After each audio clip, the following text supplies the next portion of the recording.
This is Jarrod Horak, and in this video, I'm going to discuss how to use pace ratings in your daily handicapping. And I'm going to use today's Racing Digest past performances for my examples, and all past performances in this video are provided by todaysracingdigest.com.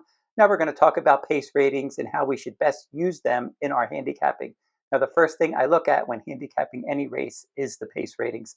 Pace almost always makes the race, especially in main track races, and knowing how a race might play out is one of the best things you can do when you begin the handicapping process. Now try to identify early runners with low pace ratings. Typically when the pace rating goes up, the final rating goes down. And an early runner with light pace ratings might be vulnerable when they catch a field with other speed horses.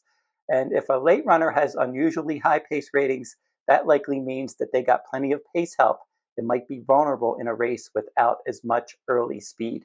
And one of the things I like to do is pick a running line for each entrant that is most representative of today's conditions. That will give you an idea of how a runner might fare under today's racing conditions.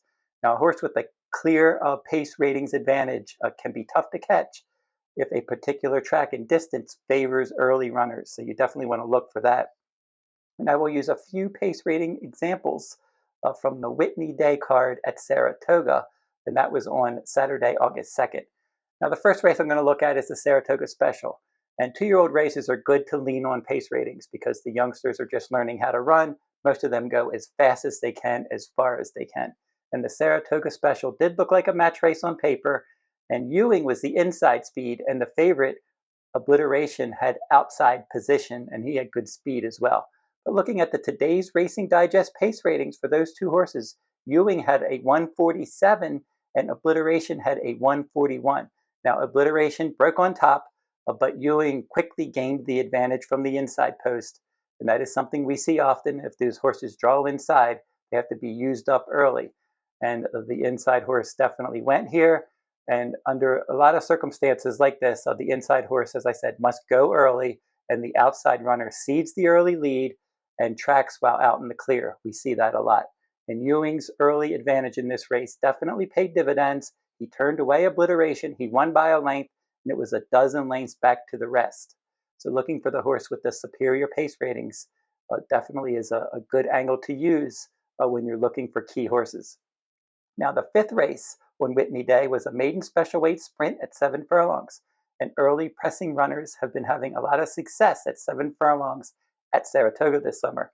Now the Digest pace ratings said that Delightful Claire with a 161 pace rating in the debut and Lost and Found with a 152 in her last start would have the early advantage. And they were my top two contenders. I gave the edge to Lost and Found.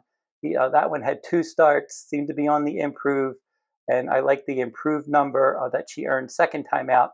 And Lost and Found did set the pace, but it was a pressured pace. Flavien Prat was riding, and the runner pressing her was Delightful Claire. And Delightful Claire was able to put away Lost and Found and win by 9 1/4 lengths, and she was bet down and she was the favorite. And Lost and Found did weaken to finish 4th late. Now next up, I'm going to look at the Grade 1 test at 7 furlongs. Now in this race, multiple horses had quality pace ratings, and I will use the most representative line. So I went through, I picked the most representative line for each horses, and me and Molly McGee figured to show the way with a 155 pace rating. And there were multiple horses with good pace ratings here. Look Forward had a 152, Artisma with a 147, Echo Sound also a 147, Cash Call a 146. Now I went back further for Cash Call for her higher pace rating because her pace ratings were lighter in her recent races, and she was coming out of a 2-turn race, and I figured Bob Baffert trainee coming from the West Coast, she was going to run a high pace rating. So that's why I chose her 146 for her from her maiden race. Beauty Reigns had a 138, Kilwin with a 125, Ragtime with a 119. So based on those pace ratings, I thought the pace would be contested, and it was contested.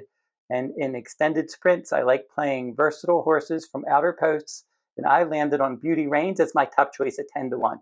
Now she did get the trip I was expecting. She rallied to the front in the stretch, but she was run down by Kilwin and Ragtime there, and she ended up finishing 3rd. I did not have the 6-1 winner here. There was no doubt that Kilwin was best. She stumbled at the start, she spotted the field several lengths, and she won anyway. And then finally, I'm going to look at the Grade 1 Whitney.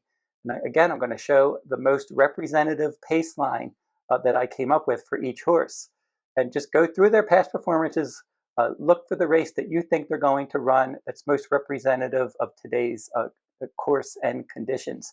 And I figured Mama's Gold would go to the front. She had a 158 pace rating. He did.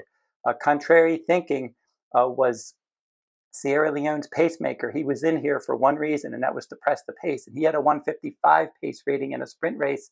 So at a mile and an eighth, you knew he would show speed. Skippulongstocking with a 150, Abarrio with a 147, Fierceness with a 146, Highland Falls with a 146.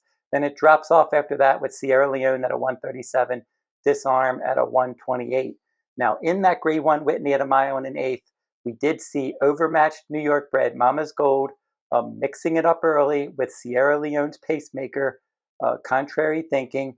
Now, as soon as I see a situation like that, and I'm thinking that that's what's going to happen with possible dueling front runners, and they were overmatched front runners at that, I look to see if a stalker can take advantage and get first run.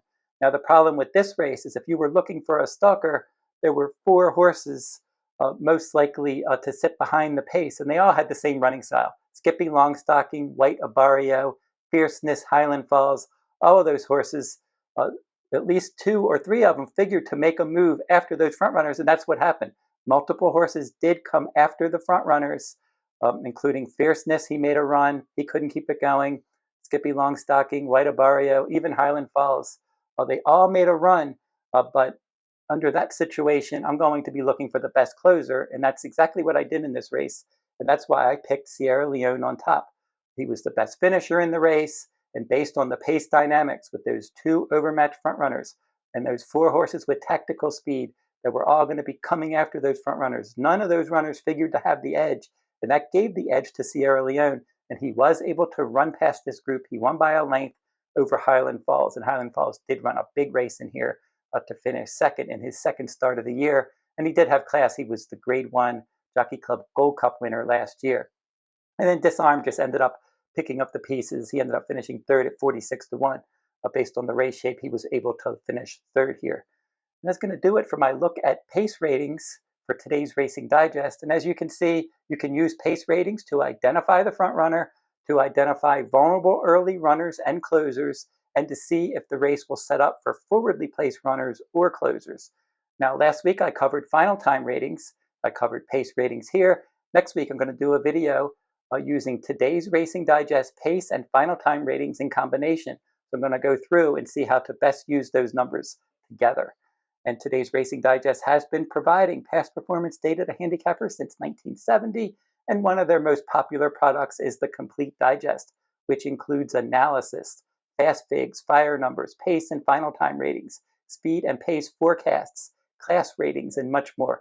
I'm going to be doing more how to use the digest videos on my channel in the coming weeks, so keep looking out for those. And you can go to todaysracingdigest.com for more information on their handicapping products. And don't forget to like, comment, and share these videos if you like them. Subscribe to my channel as well. It's free to subscribe. And until I see you next time, good luck at the races.